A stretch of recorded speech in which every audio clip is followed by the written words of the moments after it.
Hi, Sue Borison here with Your Teen Media. I'm here with Dr. Bonnie Halpern-Felsher. She's a professor in the Division of Adolescent Medicine, Department of Pediatrics at Stanford University. She's also the founder and executive director of Tobacco Prevention Toolkit and the Cannabis Awareness and Prevention Toolkit. So thank you, Bonnie, for being here with us. Thank you, Susan. What you're doing is extraordinary at a time where parents are so terrified of the whole vaping epidemic, and you are out there fighting on our behalf. So thank you. Thank you. I'd like to start with, is there a difference right now in what we should be talking to our kids about? Does the pandemic impact our conversation with our kids, our teenagers? It does, and it's a very good question. It does, because what we really need to convey to teens is anything that we put into our lungs, vaping marijuana, smoking marijuana, vaping e-cigarettes, nicotine, smoking cigarettes, anything that we put into our lungs will increase the likelihood that we will have severe lung disease if we get coronavirus or COVID-19. And that's simply because it already, anything we put into our lungs damages our lungs and changes the immune system as well. So that way, it's not clear if it affects the chances of getting COVID, but it definitely affects the chances that if we get COVID, we're going to have a more severe lung disease. So bringing that topic up with teens who think, if I get it, it's not a big deal because most teenagers don't get very sick from it is not true if you are vaping or smoking. So it's extremely important to have that conversation. And Bonnie and I were talking before, we both have asthma, so we know that we are high risk. And the thought of somebody doing anything to their lungs right now, to me, it just seems like, why would you ever do that? But I know that conversations that we have with teenagers are not the same conversations we can have with grown-ups. So what words should we be using when we talk to our kids that will impact them, make them believe that this is serious and that they should, even if they're thinking about doing it or doing it moderately, that they should stop? Absolutely. Well, first of all, it's using the right words around vaping or smoking or e-cigarettes. If you say to a teen, don't smoke, generally the response is going to be smoke what? Because they're thinking smoking cannabis or marijuana, we're thinking cigarettes. If you talk about e-cigarettes or electronic cigarettes, teens will look at you, what are you talking about? They refer to it as vaping or juuling, which is important. So first of all, it's for parents to get the words right when they even talk about the products in general. The second is when we talk to teens, it's important not just to go right to the harms, so not right to the scare tactics, because teens shut off from that. Yeah, I've heard it, I've heard it, I've heard it. It's really more important to talk to them about, look, I worry about you. I worry about your lungs. I worry about this disease. I worry about other people. And to say, look, you may or may not have a negative effect. You may or may not get sick. But if you do, it's a really serious issue. And that's important too. We adults tend to make it sound like X leads to Y immediately. And that's not necessarily the case. It's often not the case. So we don't want to overblow the relationships. We want to be honest about that. But more it's that we're worried about seriousness. We're worried about your health. We're worried about hospitalization. We're worried about you could get sick and give it to grandma or grandpa and they could become really sick. Those are the kinds of words and conversations that we have. So it's really important to be very honest with our teens and when we talk to them, because teens are very good at social distancing in a different way. They're very good at saying, well, that applies to Johnny, but not to me. So really try to bring it home to give examples of why you're worried about it. Bringing up the asthma. You know, I have asthma. I'm really worried. You have asthma. I'm worried about your career as a runner. I'm worried about your career as a dancer. If you use vaping products or any tobacco or marijuana product right now, especially if you inhale it, you're going to hurt the chances of that scholarship or that career. That's bringing it home to them. They don't care what's going to happen in 30 years. They're caring about now. But so in some ways, you know, I guess this terrible, terrible moment does give us an opportunity to have a different kind of conversation, because I think I just want to repeat what I think you were saying is that it's not that you're going to be more likely to get it, but if you get it, you will get a more serious case of it because it is a lung disease. Correct. That's exactly right. I mean, you still have to be near somebody with the virus to get it. But exactly, if you do get it, you're more likely to have a severe lung disease and lung reaction. And that's our concern right now.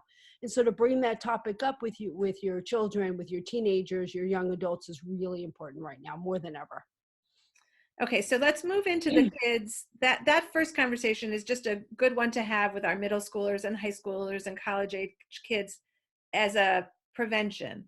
But we Correct. find out that our kid is using, and not in now. I'll distinguish using between addicted. So they're using in a way that doesn't look like an addiction. What does that conversation look like? I mean, I would be so alarmed at that moment that I would want to jump in with all of the scare tactics. But even in that situation, do we still pull back from that approach?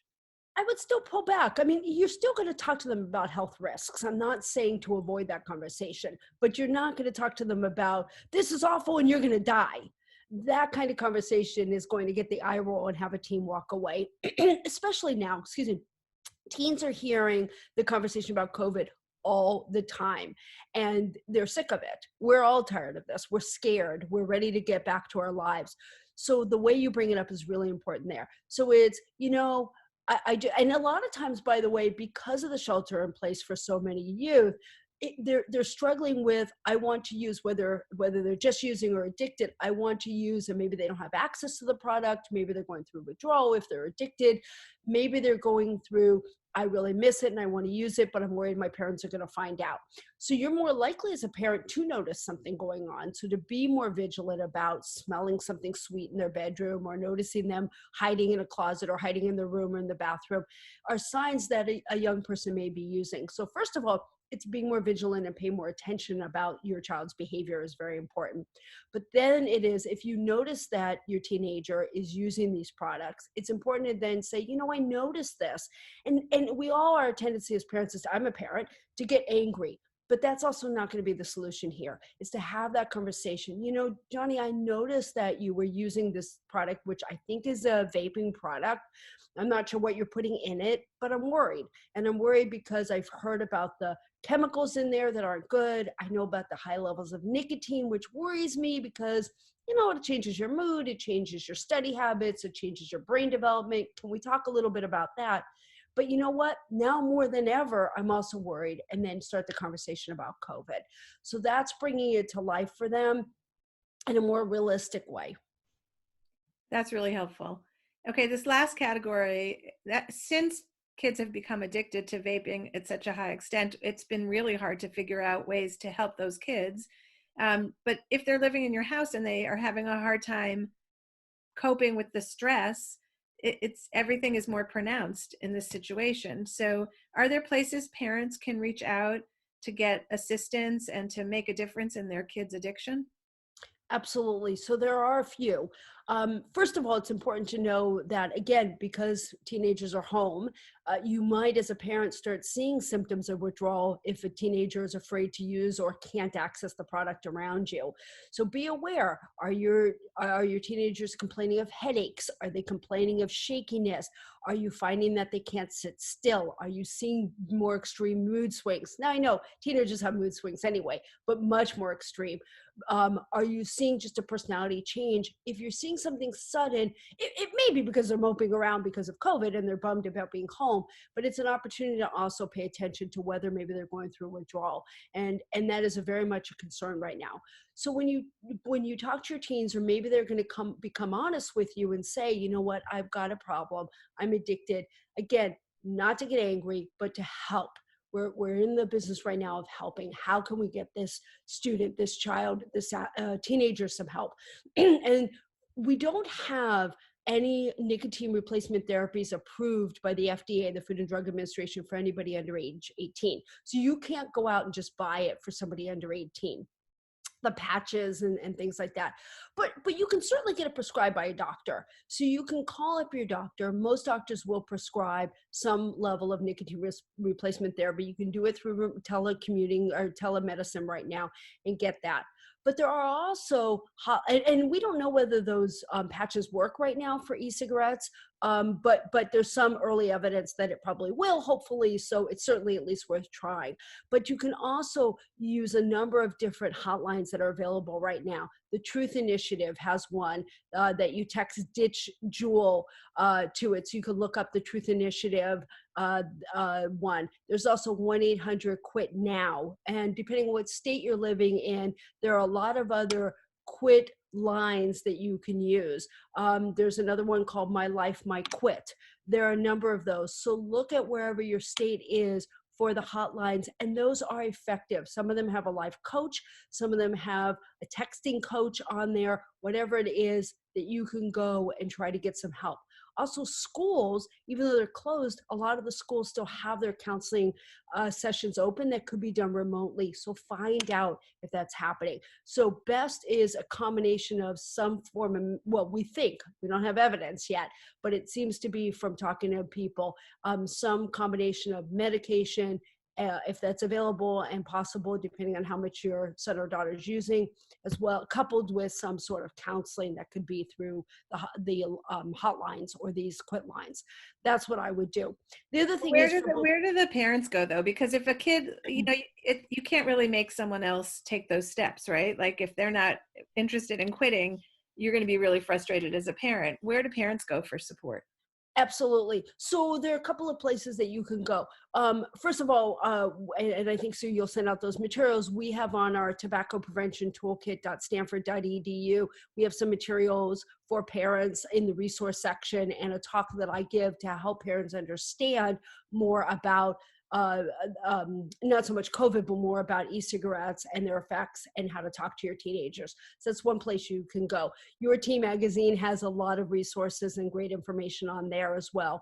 There are other parent groups out there that you can go to. There is, I'll say, Parents Against Vaping E-Cigarettes have some resources.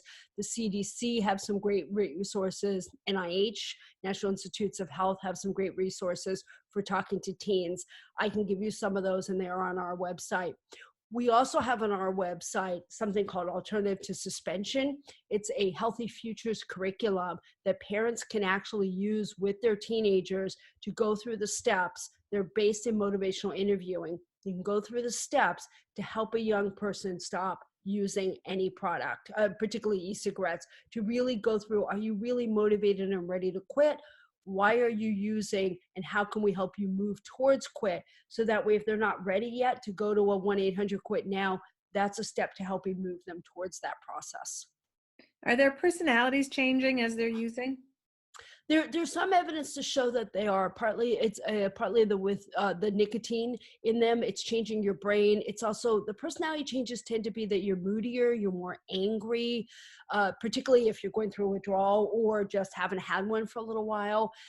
We've seen a lot of teens, the headache certainly, and a lot of teens can't sit still at dinner. They can't sit still in class. They're having trouble concentrating. So all of those effects are from the nicotine as well. And so we are seeing that level of personality changes. We're also seeing grades are changing. It's a little bit harder to know now given all the circumstances and being educated at home. But if you've sort of seen a pattern over the past few months of grades changing, headaches, dizziness, vomiting could be another thing of too much nicotine. And then absolutely the personality changes are effects that we're seeing as well. So those are things that parents should be paying attention to. And if they notice it, reaching out to the child or to their son or daughter, but also reaching out to a pediatrician, to a counselor, to schools. And then again, visiting our websites would be great as well for resources. Okay, well, Bonnie, all great advice. I really appreciate you coming here and sharing that with us. And to all the parents who are confronting it right now, we wish you well. So, Yeah, stay well, everybody.